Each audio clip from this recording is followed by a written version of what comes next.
This is Tom Dyer, President, Green Monkey Records. Today with Mr. Jimm McIver, who has just put out Sunlight Reaches. One of the things that we've talked about, this whole steel bridge thing that you went to, and how important that's been for you as just as a songwriter. Tell me a little bit about how that came about and how it's gone for you. Well, I have a good friend, Joe Cafton, who is from Sturgeon Bay, Wisconsin, the home of the Steel Bridge Songfest. And he had been telling me about this festival and the songwriting that happened there, the songwriting portion. And it sounded wonderful, but at the time the boys were young, and I was just like, God, there's no way I can leave town for 8 days right now. And so I just kind of, put it in my back pocket, and then finally my wife came to me one day and said, you should really go. And I was like, wow, just kind of out of left field, And so I went, and it pretty much opened up the floodgates of writing again. And in particular, the piece that did that is the collaborative process, in that you don't feel like you have to shoulder the whole thing. And as a friend of mine, James Hall, said there, we were talking about that very thing, being prolific in a group writing situation versus your own. And he's like, there's only a couple people who have whole careers writing everything, somebody like Prince, I think on the new album, I think there's only 2 of the songs that aren't co-written.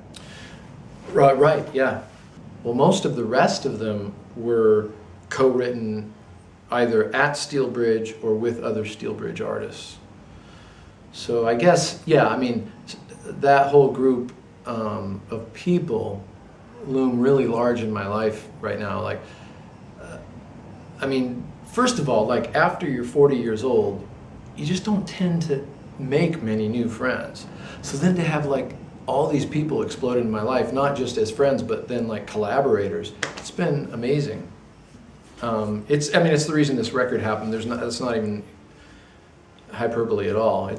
The record would not have happened if not for that. Talk to me a little bit about actually making the record. There was a lot of working it out in the studio, which was fun, because all your heroes, you see pictures of them or recordings of the Beatles, working stuff out in the studio. What a luxury that is.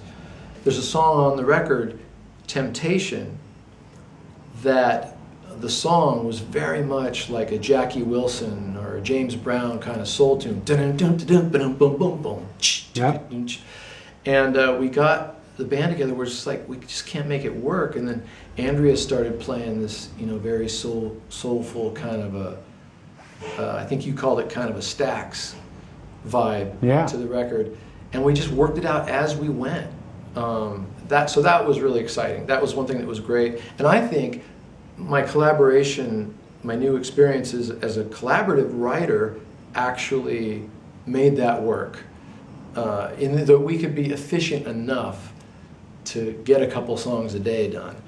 As I don't think I could have done that before. I think it would have been a mess. But just, you get shorthand with those people where you can just kind of go from A to B and not have to talk about it too much. And so it was, you always hope when you record a record. When I listen to old stuff that I've recorded, part of the joy of listening to it is remembering where you were, like the Life album. Right. In your basement for a year recording that record. And so if you can have a good story going along with it, for the selfish part of making music, obviously we all make pop music hoping that other people will listen to it. But as the years go on, you realize, well, there better be something else there for me other than just trying to slay the dragon. Right. So. Tell me about the first song on the album. First song on the album, I Wonder If She Knows, was written in Sturgeon Bay, 2011, at another festival there called Dark Songs. And I had been struggling for years. During sort of a writer's slump of mine, my mom passed away just before my first son was born. And it just kind of was nagging me that this is the biggest thing that had happened in my life, as far as tragedy. First real tragedy in my life. but I wasn't able to write about it. Like I couldn't even come close to it. First of all, you sit down and you can't try to write something like that. Anyway, so cut to Dark Songs in Sturgeon Bay, 2011, and I was sitting in the Steel Bridge Cafe, actually, with Andrea Witkins and some other friends. And we were trying to think of ghosty, dark songs, because that's what that festival is about. And Andrea just sang, I wonder if she knows she's really a ghost, da-da-da-da-da-da. And I said, sing that again, and I got it in my iPhone. And then I went back to my room, and for whatever reason, I wasn't walking to my room at the motel knowing that's what I had in my hand, but as I wrote it, I realized, oh wow, this is about my mom. And it's just a very picturesque little town there, Sturgeon Bay.